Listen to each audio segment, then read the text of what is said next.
खोर्धा जिला मुकुंद प्रसाद रे शेख साजिद को हत्या मामला गिरफ 3 अभियुक्त को घटनास्थल को आनी सीन क्रिएशन करिछि पुलिस केमिति गोड़ाई गोड़ाई खंडारे हाणिले डेमो देखाइले खोर्धा मुकुंद प्रसाद हत्या घटनार 3 अभियुक्त। खोर्धा जिला मुकुंद प्रसाद रे शेख साजिद को हत्या मामला गिरफ 3 अभियुक्त को घटनास्थल को आनी सीन क्रिएशन करिछि पुलिस मुकुंद प्रसाद हत्या घटना रे मुख्य अभियुक्त थिबा 3 जन को पुलिस 2 दिनिया रिमांड रे आनिछि।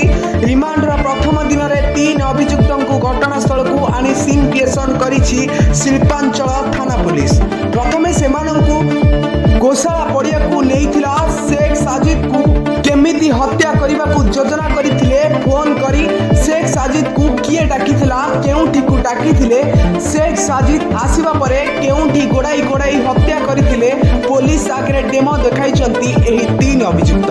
प्रथमे किए खंडारे आक्रमण करिथिला केते थर खंडारे चोट पकाइथिले एतिस हत्याकांडरे व्यवहृत खंडा को केमिति ओ केउठी लुचाइथिले गोटी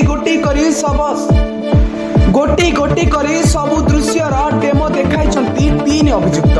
तेबे अभियुक्त देखाइथिबा डेमोर सत्यता जानिबाकू पुलिस गोशाला पड़िया रास्ता रे थिबा सीसीटीवी फुटेज जांच करिछि। एतिस हत्याकांड रे आउ जेउ माने संपृक्त तार खोलतार चलाइछि शिल्पांचल पुलिस। रिपोर्ट जागरण 24 न्यूज।